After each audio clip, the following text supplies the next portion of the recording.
Prosseguindo então, irmãos, o próximo assunto que eu quero pegar é alianças com o pecado. Mas antes,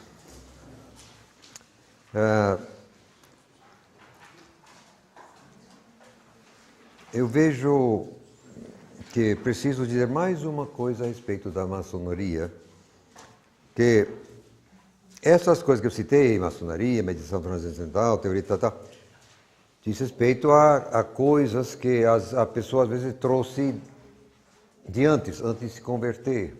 Então essas coisas... Agora, sucede que neste nosso Brasil,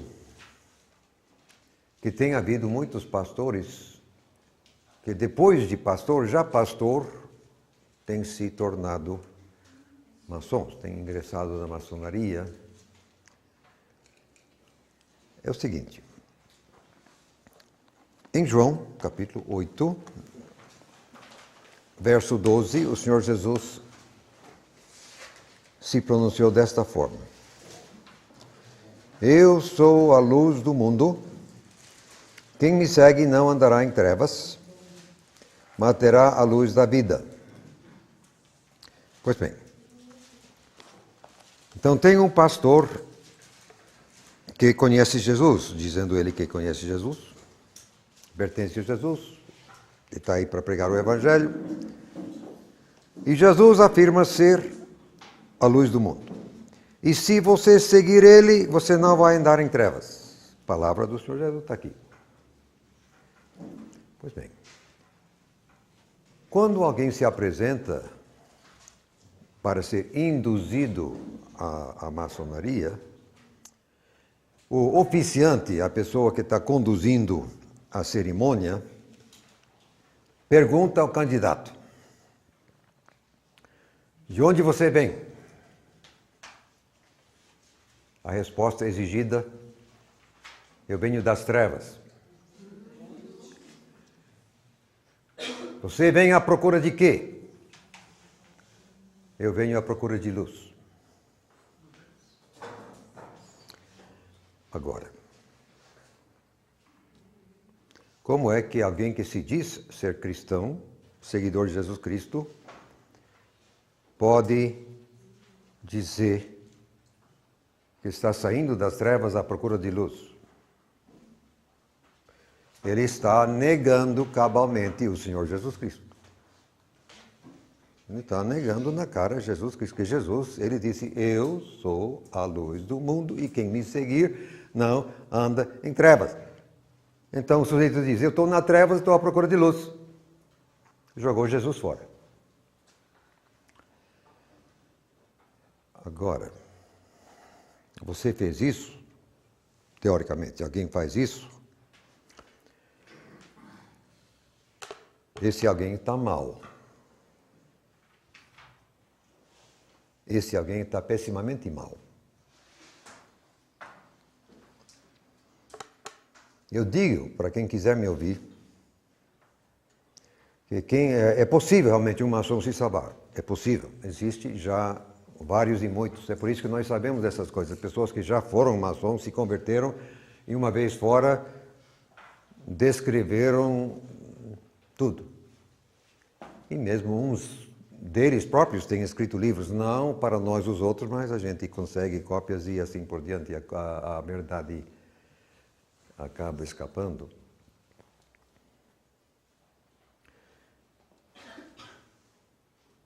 Eu digo que quem já foi maçom, quer se converter a Jesus, você tem que denunciar publicamente a maçonaria. Você tem que rechaçar publicamente a maçonaria.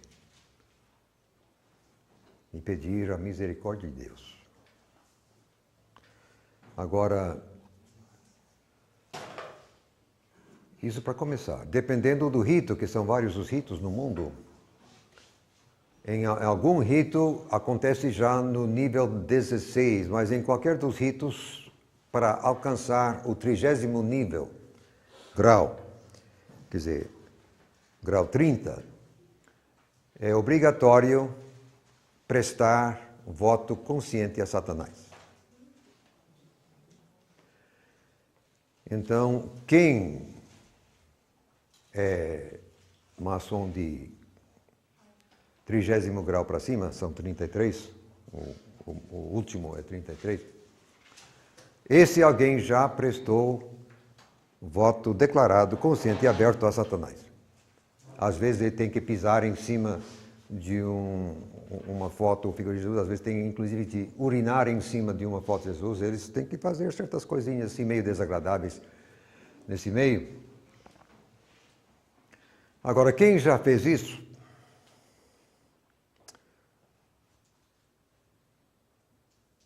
entendo que a única maneira para se safar, cair fora, tem que ser uma denúncia aberta, pública, rechaçando aquilo.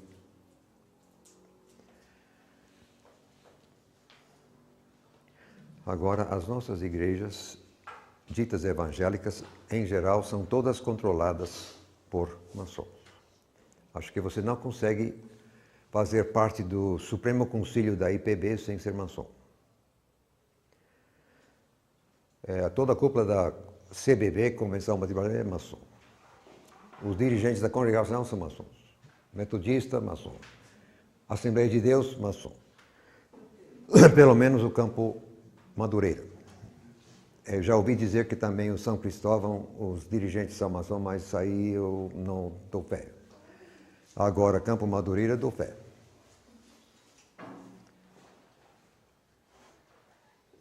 Alguém aqui reconhece o nome Reverendo Eudaldo Lima? Alguém sabe quem é ele, ou foi?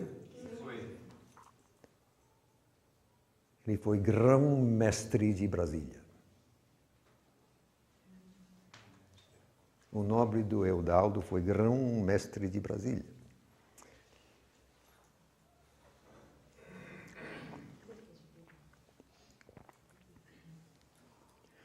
Agora, me ouçam, por favor, com cuidado.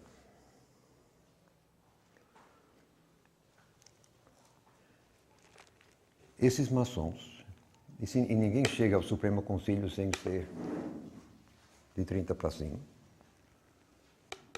esses maçons são servos de Satanás.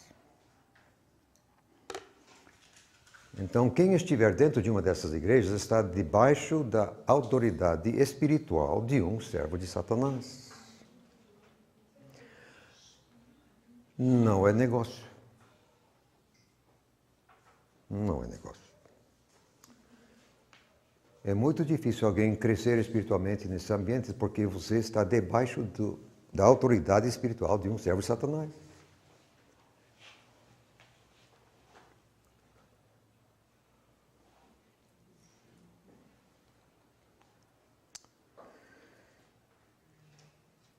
Eu simplesmente não espero realmente ver muitas pessoas saindo desses ambientes, ou que ainda estão nesses ambientes, participando de maneira efetiva na guerra espiritual, porque essas pessoas estão tolhidas, amarradas, estão debaixo da autoridade espiritual de alguém que é servo de Satanás. Então, como é que essas pessoas podem agir? Muito sério. Muitíssimo. Agora, é só isso que eu vou dizer agora a respeito deles.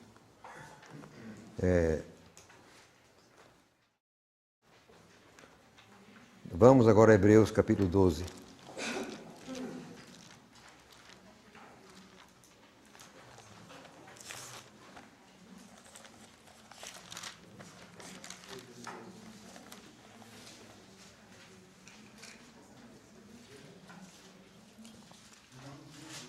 Hebreus capítulo 12 e verso 1.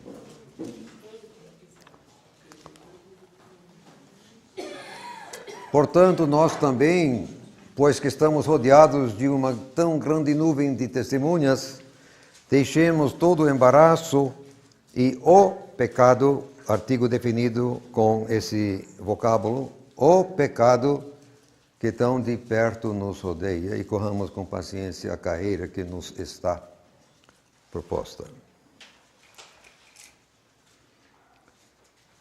Eu proponho para a sua reflexão, eu não posso provar à risca, mas entendo ser correto e entendo ser a verdade, que O artigo definido ocorre aqui com pecado exatamente porque cada um de nós tem um, e é diferente para cada qual. Então eu tenho um pecado que sempre me persegue. E um pecado não gostei não, viu? Um pecado de estimação, mas infelizmente ele não está muito longe não, ele não está muito longe da verdade. Então, o meu problema pode não ser o problema de você e do outro, quer dizer, cada um um problema, alguém que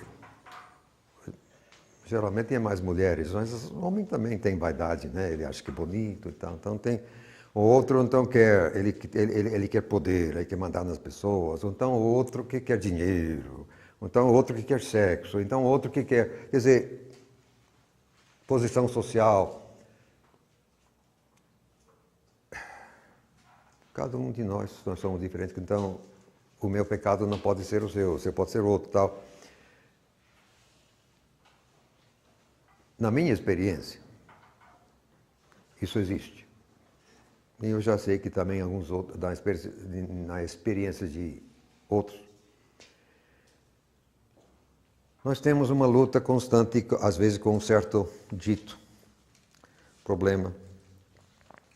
Mas é que também certos tipos de pecado acarretam consequências mais sérias cá embaixo.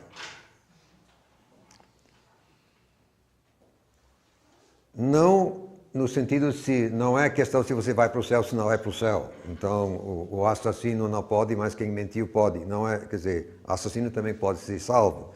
Então a questão aqui não é se alguém vai para o céu, se não vai, se há perdão ou não.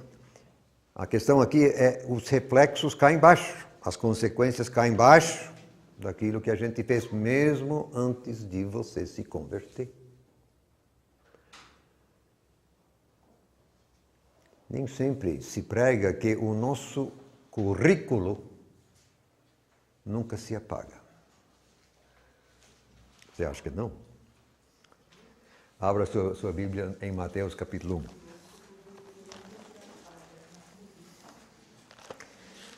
Mateus 1.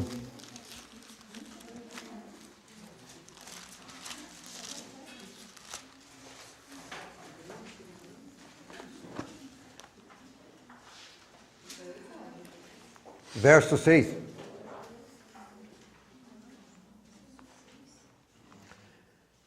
Jessé gerou ao rei Davi.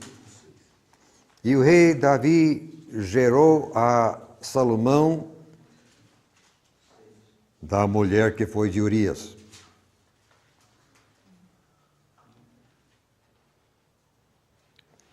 Isto aqui foi escrito 1000 anos depois, gente. Mas o currículo de Davi não se apaga. Está aqui. Da mulher de Urias. Então esse pecado de Davi está aqui 1000 anos mais tarde. O currículo não se apagou.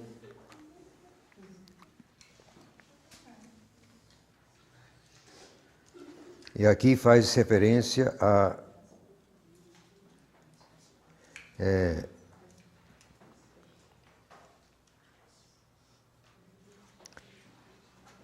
aqui a menção de Raabe aqui não diz que ela foi prostituta, mas tem outro lugar que faz menção de Raabe e diz a prostituta.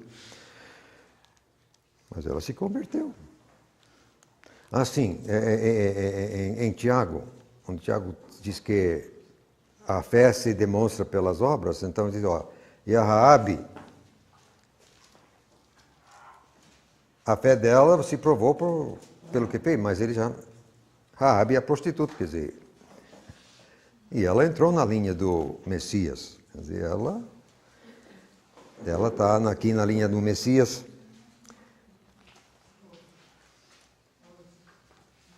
O que a gente fez antes se apaga para efeito de você ir ao céu. Você vai para o céu. Quer dizer, perdão do pecado. Agora, as consequências cá embaixo não se apagam automaticamente e nem também necessariamente. Não.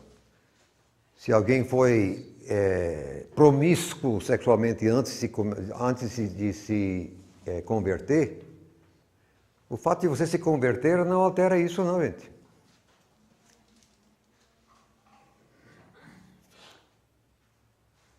Uma moça virgem que casa com um rapaz que já foi promíscuo, mas ele agora é convertido,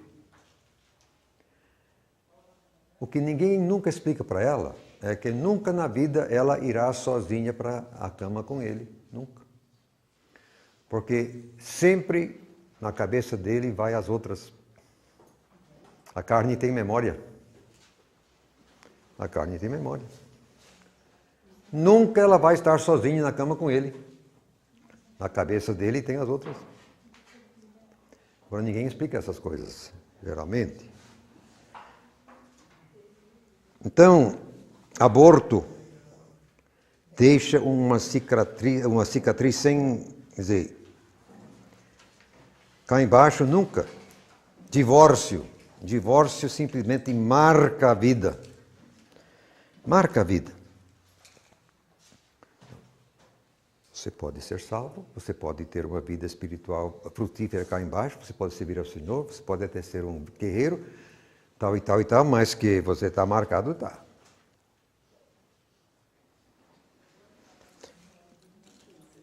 É porque Satanás sabe aproveitar trauma. Satanás gosta de trauma. Então, qualquer trauma nas nossas vidas, ele sabe montar em si. Ele sabe montar sim. Ele aproveita e inferniza as nossas vidas. Agora, a idolatria nas nossas igrejas é uma coisa terrivelmente séria. Quando a doutrina da igreja fica acima da palavra de Deus, isso é idolatria. E quase todas as nossas igrejas denominacionais são idólatras, porque colocam o seu pacote acima do texto. E o pastor que sair do pacote está na rua. O pastor de uma igreja de um certo nome tem a obrigação absoluta de seguir o pacote dessa igreja, caso contrário, está na rua. Está na rua. Tchau.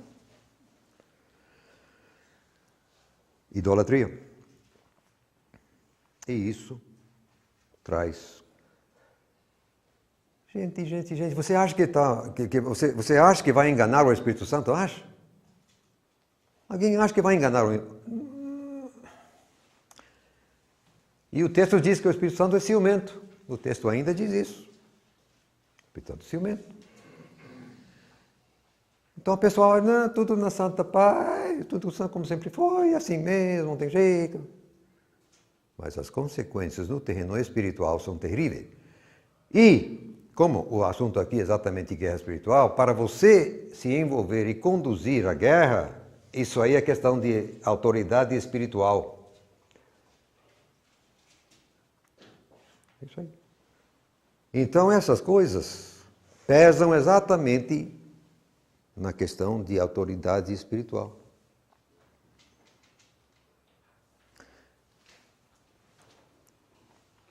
Esse tipo de coisa representa uma corda no pescoço que nem nós amarramos um cachorro.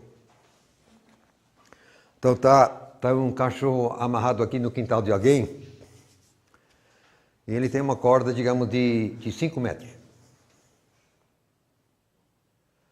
Ele está lá tomando assim uma soneca, né? E passa um gato.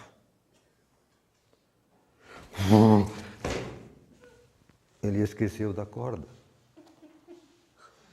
Mas a corda não esqueceu dele. Quer dizer,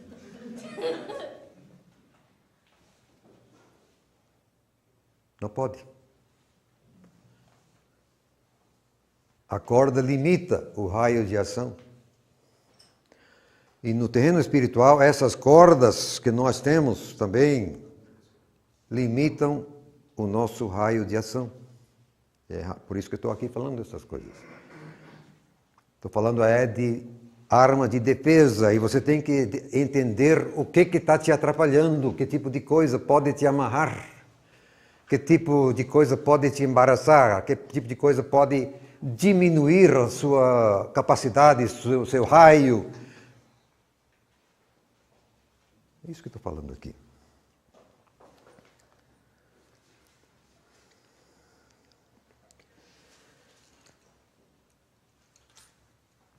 Isaías 29 e verso 13.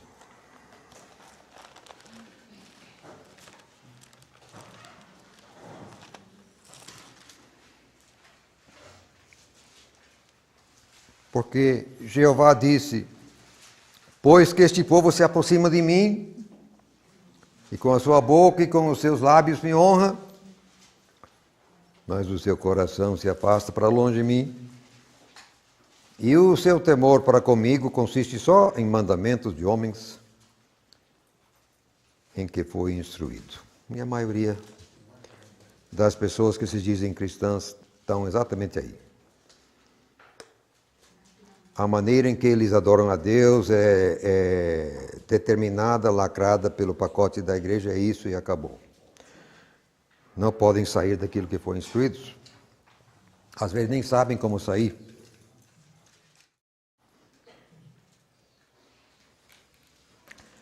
Agora, eu vou para o número 5 aqui, que é ainda mais pesado. Você já estava achando ruim? Vai piorar.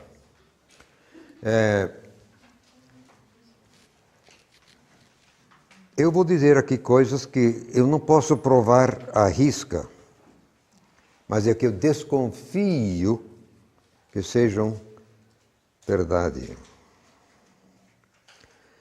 Quando eu falo aqui de pecados capitais, eu estou dizendo respeito a pecados ou crimes para os quais o próprio Deus decreta a pena máxima.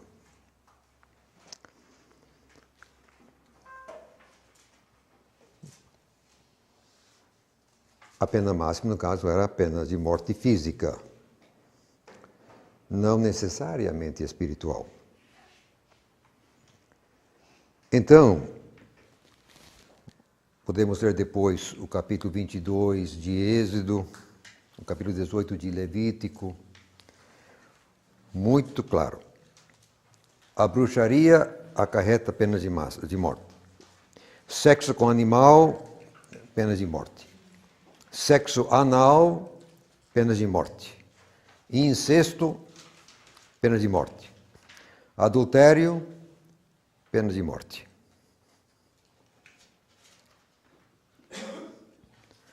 Agora,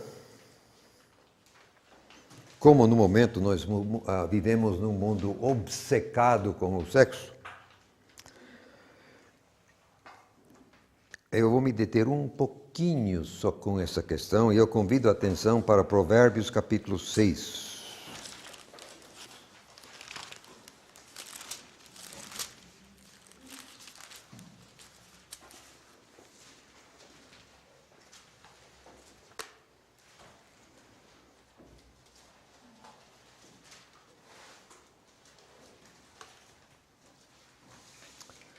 Provérbios capítulo 6, versos 32 e 33.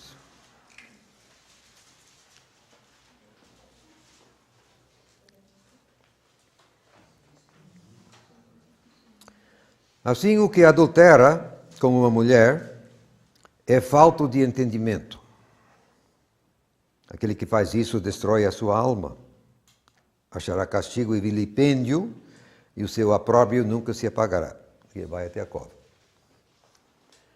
Vai. Você acha que não vai? Vai. Vai até a cova. Agora eu quero atentar para a última frase do verso 32. Destrói a própria alma. O que é isso? O que não se costuma explicar é que no intercurso sexual, não somente a mulher recebe coisa, isso é óbvio e notório, ela recebe o sêmen, mas o homem também recebe, através da esponja que está recebe enzimas da mulher, recebe um pouquinho da alma da mulher e vice-versa. É por isso também que você vê um casal que está junto há muitos anos, eles começam quase até se parecer. Não sei se você já viu isso. Eles vão se parecendo um pouquinho, mais do que quando começaram. Então, quando o texto diz que homem e mulher se tornam uma só carne, isso não é uma figura da linguagem, isso é um fato médico, isso é um fato químico.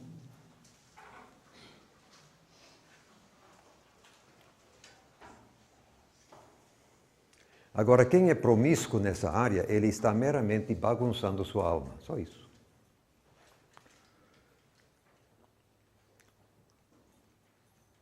Então, quem já transou com 50 mulheres, tem um pedacinho de 50 mulheres na sua alma, totalmente bagunçado. E uma prostituta também fica praticamente sem alma, quer dizer, de tão bagunçada. Ninguém prega essas coisas, está aqui. E daí? Daí o seguinte, não posso provar, mas eu tenho uma segura desconfiança de que para alguém que já praticou algum desses pecados capitais, pode se salvar, claro. Não estou falando aqui de você não vai para o céu, pode se salvar, claro. Mas para que você possa agir na guerra espiritual, pode ser que Deus vai exigir de você algumas coisas a mais, por causa desse procedimento anterior.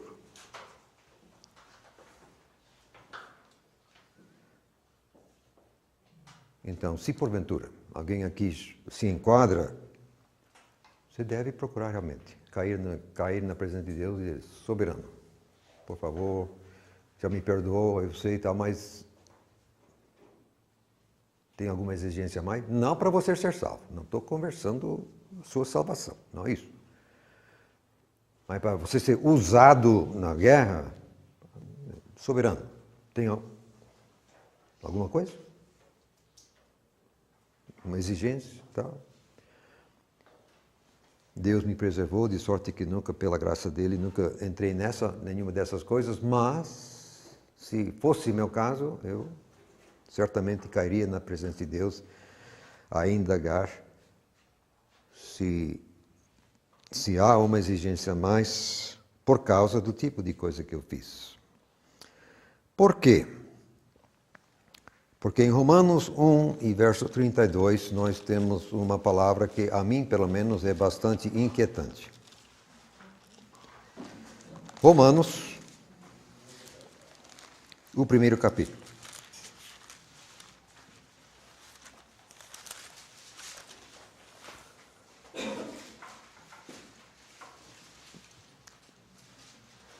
A começar pelo verso 22, tal, vai discorrendo sobre uma sequência de pecados, de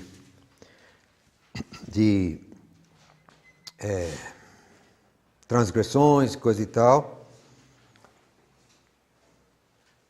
Eu quero chegar só até o verso 32, você pode ler depois tudo isso. Bom, eu vou ler o verso 30, de menos 30 até 32. Sendo murmuradores, detratores, aborrecedores de Deus, injuriadores, soberbos, presunçosos, inventores de males, desobedientes aos pais e às mães, nécios, infiéis nos contratos, sem afeição natural, irreconciliáveis, sem misericórdia, os quais, conhecendo a justiça de Deus, que são dignos de morte o que tais coisas praticam. Não somente as fazem, mas também consentem aos que as fazem, ou até mesmo têm prazer. O que me convida a atenção aqui é o tempo do verbo são. São dignos de morte. Isto aqui foi escrito após o dia de Pentecostes. Então isso aqui foi escrito já dentro da época da igreja, da graça. Então Paulo não escreve, não, eles eram dignos de morte, eles foram dignos de morte, eles são.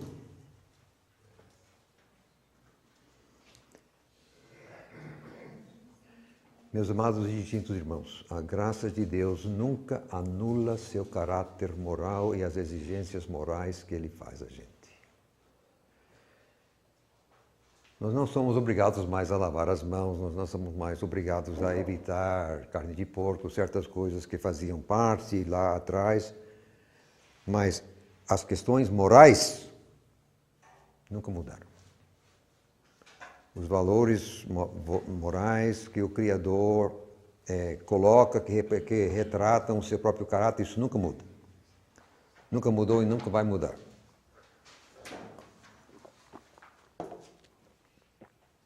São dignos de morte. É por isso que eu digo, se porventura alguém aqui já praticou, se enquadra, fosse eu iria cair na presença de Deus, soberano. Obrigado pelo perdão, mas e aí agora, para que eu possa ser mais útil, para que eu possa ser mais eficiente, se tem alguma coisa a mais, por favor, me diga. De passagem, eu recomendo todos os livros da Rebecca Brown, que não é o nome exatamente dela, mas ela escreveu Ele Veio Libertar os Cativos, Preparar para a Guerra, alguns outros. Não recomendo os livros dela assim para novato, que são pesados, mas geralmente, com poucas exceções, ela escreve exatamente em cima da mosca. Algumas pequenas coisas recomendo. No livro Vaso para a Honra, isso aqui em português, essas coisas já foram traduzidas para o português. Eu recomendo que você veja os capítulos 9 e 12 desse livro, Vaso para a Honra, que ela discorre, ela entra em detalhes sobre esta área que eu estou falando assim, pecados capitais.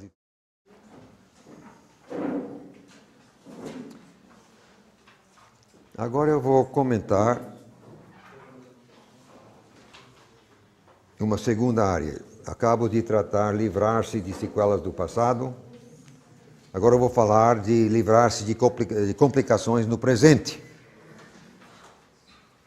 E eu vou começar por capítulo Efésios 4 e verso 27. Efésios capítulo 4.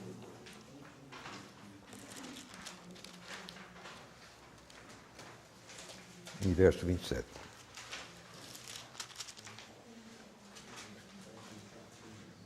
Um dos versos mais curtos na Bíblia. Só diz, não deis lugar ao diabo. Ponto. É esse o verso. Só que vai aí uma tremenda verdade. Não deis lugar ao diabo.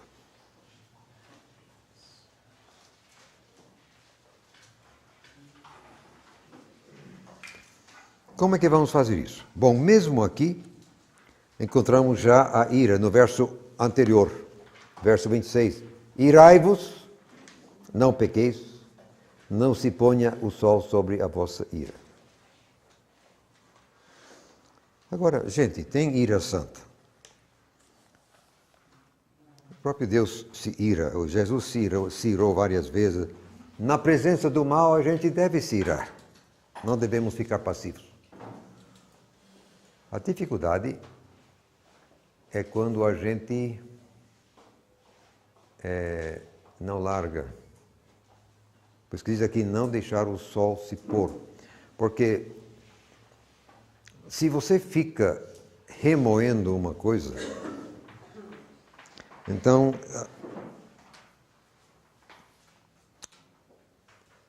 essa ira começa a querer ser ódio, ressentimento. Isso é um rato que fica roendo aqui dentro. E esse tipo de coisa também Satanás sabe montar em cima. Ele sabe montar sim.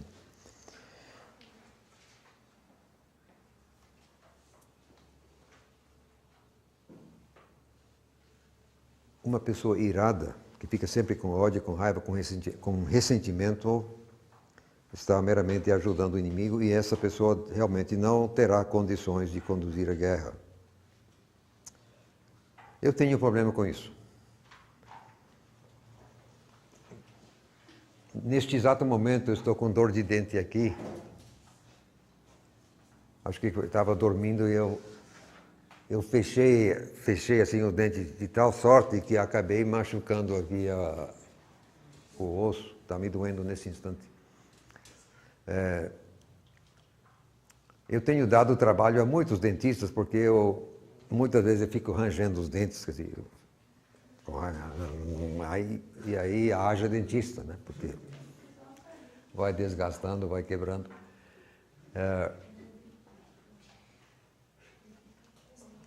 Então, isto aqui é um problema para mim pessoalmente, esse problema de raiva, assim, de ira. Porque eu pago um preço imediato. Dor de dente. Aí, misericórdia, me ajuda.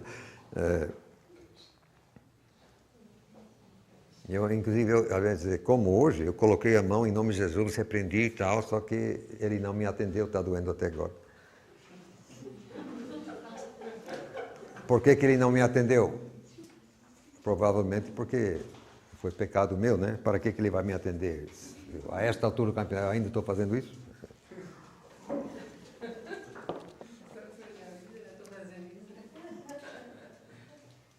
Sabe, quando a gente não obedece, Deus tem que usar o pau, né? Paulada.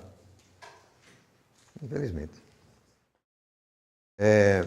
Vamos agora às perguntas.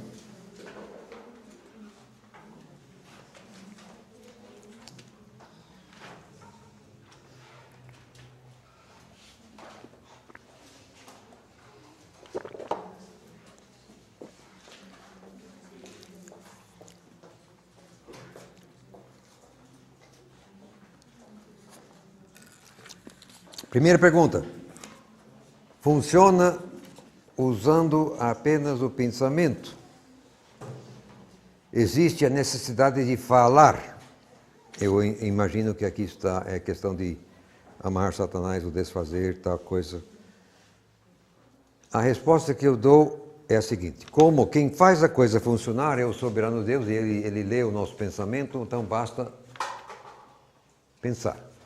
Eu, então, faço muita coisa na guerra só pensando, não falo, só não, porque Deus lê meu pensamento. Satanás também lê, esse é outro assunto, mas o que me interessa é que Deus leia. Contudo, quando o desafio é público, eu entendo que a resposta também tem que ser. Por exemplo,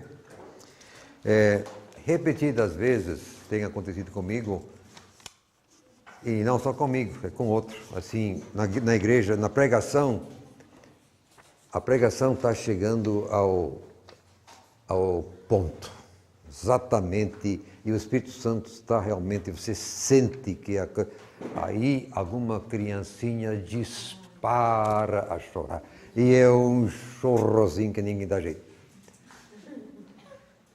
Matou o momento.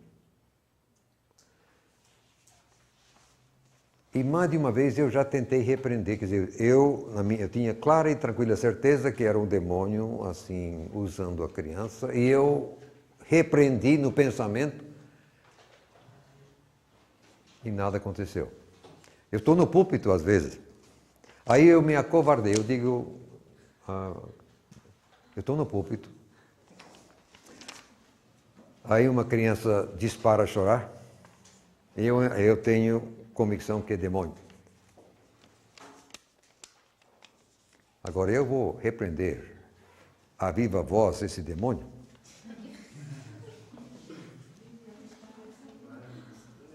Alguém vai gostar, vai?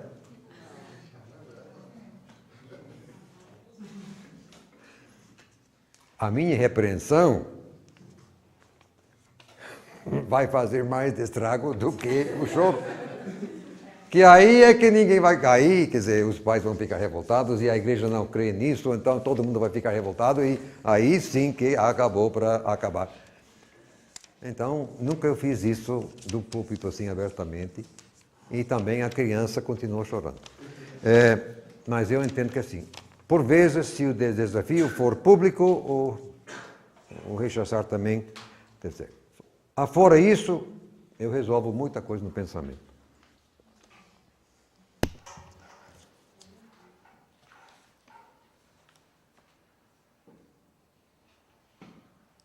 Quando o Senhor repreendeu a Satanás nesse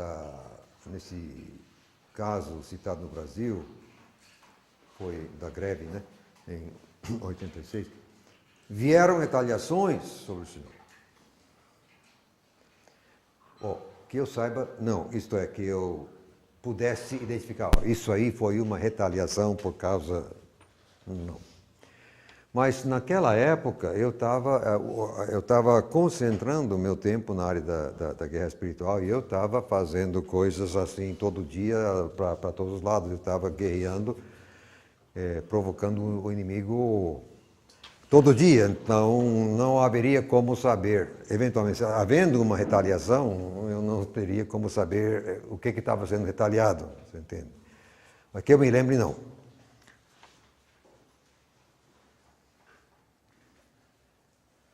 Para exercermos a autoridade que Jesus nos deu em Lucas 10, verso 19, só acontece quando estamos com todos os pecados confessados? Não. Às vezes Deus faz uso da gente mesmo assim. E tem pecado e tem pecado. Quer dizer, não para efeito de você ir ao céu, não, mas para efeito de ser utilizado cá embaixo, tem níveis de pecado. E tem coisas que são mais sérias que outras coisas. Então, é tipo o cachorro amarrado, dependendo do tamanho da corda, se o gato entrar dentro do raio, o cachorro pega. Então, mesmo com algum pecado na vida, algumas coisas eu ainda consigo fazer e Deus ainda deixa, mas não das coisas mais importantes. Geralmente é café pequeno. Assim, que se Deus esperasse até eu ficasse perfeito,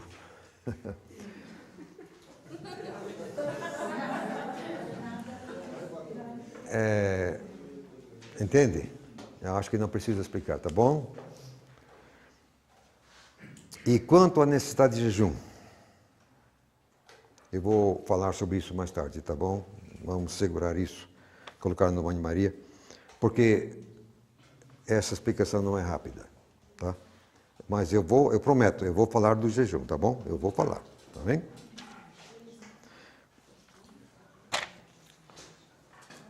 Tem aqui umas perguntas que se prendem à última palavra do Senhor Jesus na cruz, que está aqui colocado, tudo está consumado, só que não é isso o que Jesus falou. O vocábulo tudo não está no texto, e está consumado não é a melhor tradução. Então as perguntas não procedem. O que Jesus disse na cruz, o brado foi tetelestai, que naquele tempo equivalia àquilo que o nosso carimbo, numa nota de venda, pago. Era o que se escrevia em faturas e essas coisas naquele tempo. Tetelestai, quer dizer, pago, quits. Então o brado na cruz, que foi um brado de vitória. Tá pago!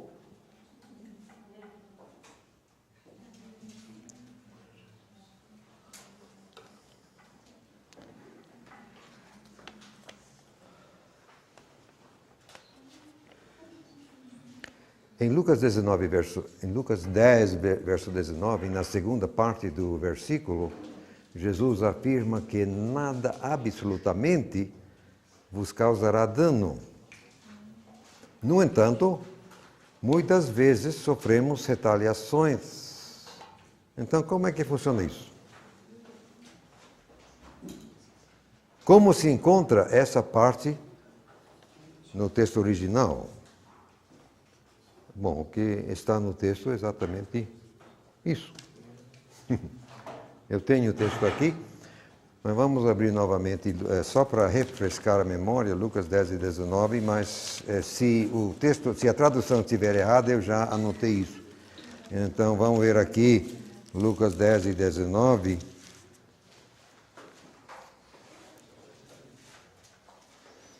Não, é isso que o texto diz mesmo. Eis que vos dou a autoridade para pisar serpentes e escorpiões e sobre todo o poder do inimigo, em nada vos fará dano algum. É isso que diz. Mas como eu já expliquei, nenhum benefício do sangue derramado do Cordeiro de Deus é automático. Então ele diz aqui, eu vos dou a autoridade, mas isso não significa que nós aqui vamos aproveitar essa autoridade. Não é automático. É só aproveitando a autoridade que você fica livre, mas você não aproveita, você apanha. E se você nunca entendeu essas coisas, ninguém nunca explicou essas coisas para você, então você está nem aí, naturalmente você não está aproveitando a autoridade e naturalmente você está apanhando. Deus não vai nos proteger das consequências da nossa ignorância culposa. O texto está na nossa língua. Há quantos anos? Isso aqui foi feito em 1600 e coisa e tal. Quer dizer, há 400 anos a Bíblia está na língua portuguesa. E nós aqui, cada um pode ter sua própria cópia. Na China não, mas aqui cada um de nós pode ter a nossa própria Bíblia. Às vezes você pode ter 3 ou 4. Em casa eu tenho 30.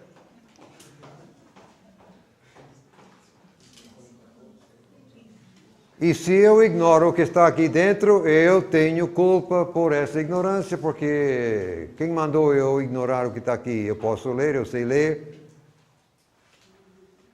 Então, se eu sei ler, se eu tenho a palavra, se eu não leio a palavra, é problema meu. Eu não posso culpar Deus por isso. O problema é meu, eu que estou em falta, eu que não estou levando a sério. Então, a resposta que eu dou é exatamente que o texto é esse,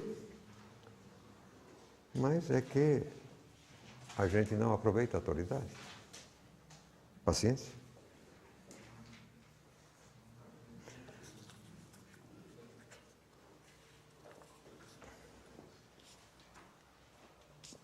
Qual a influência de uma amizade com alguém que é espírita?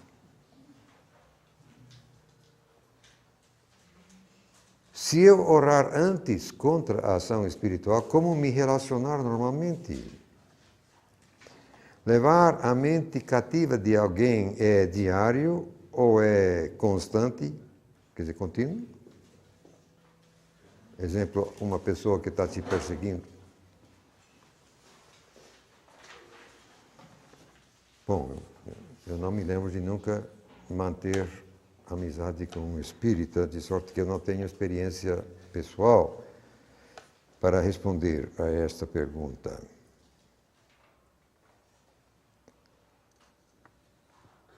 Você entende que tem níveis de amizade.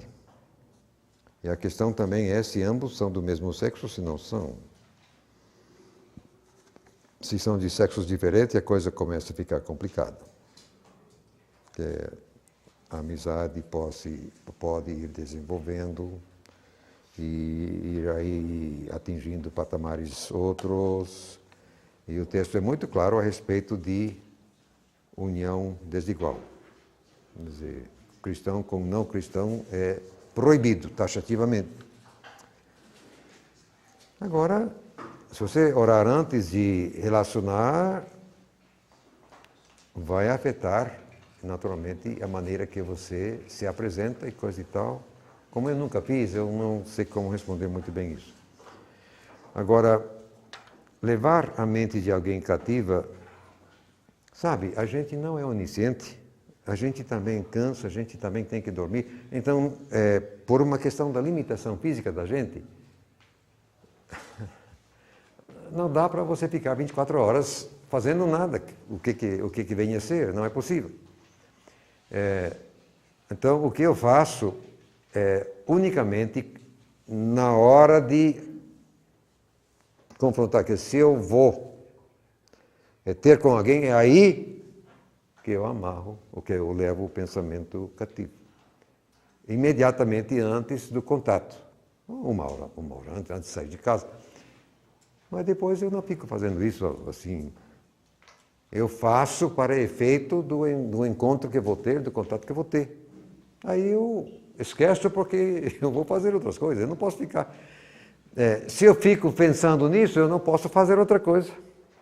Aí eu largo, aí eu vou fazer outra coisa. Então, conforme as coisas vão se apresentando a gente vai fazendo, né?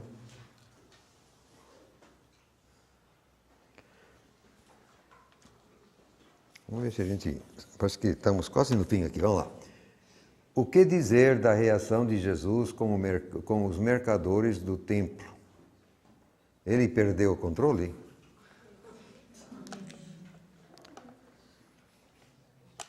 Não, ele estava totalmente controlado. Só que ele estava dando uma surra merecida. Vejam bem, no entanto, no meu entender do texto, Jesus não deu surra nas pessoas. Ele deu surra, foi nos animais, para fustigar os animais. Agora você bate no traseiro de um boi, lá vai ele, né? E também as ovelhas. Agora, as mesas dos cambistas ele virou. E os que estavam vendendo passos, tira essas coisas daqui. Ele não mandou soltar os passos. Meramente levar para fora dentro das gaiolas. No meu entender, Jesus não bateu nas pessoas.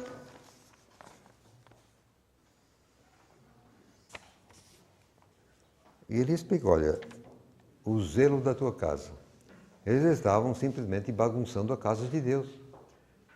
E Jesus disse, olha, vocês precisam entender que isso aqui não serve.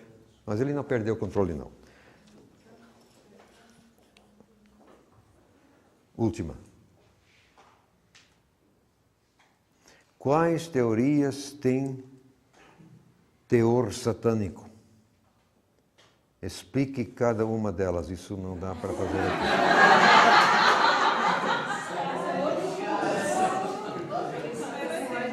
Qual é o teor satânico na maçonaria? Todo ele. Você tem que entender que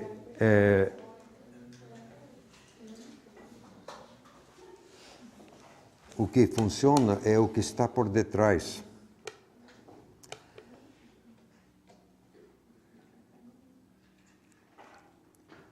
Não é o ato em si. Um servo de Satanás pode fazer atos bons. Então está aí a legião da boa vontade. Então, pode ter creche, pode ter isso. Qualquer casa espírita também tem creche, tem asilo para velhos. Então, fazem obras boas, coisas boas. A questão não é essa. A questão é o propósito que está por detrás. Se o propósito é para atrair as pessoas para depois subordiná-las a Satanás, então a coisa é satânica, de fio a pavio. Embora façam coisas boas. Então a maçonaria, por exemplo, tem uma linda vitrine. A vitrine que eles oferecem, mas é uma linda vitrine, gente. Então muitas vezes o espiritismo tem uma linda vitrine. Eles fazem coisas boas, fazem sim, senhor. Às vezes fazem até melhor do que os evangélicos. Fazem, claro que fazem. E a Igreja Católica Romana tem uma Santa Casa praticamente em cada cidade, não tem? Uma Santa Casa de Misericórdia. Ora, isso é bom. Ou era bom, não sei. Agora os hospitais estão meio... Mas, se uma vez se ficar na mão do governo, aí é que vai para baixo. Mas enquanto for uma coisa privada, a questão é o que está por detrás. Amados, por hoje.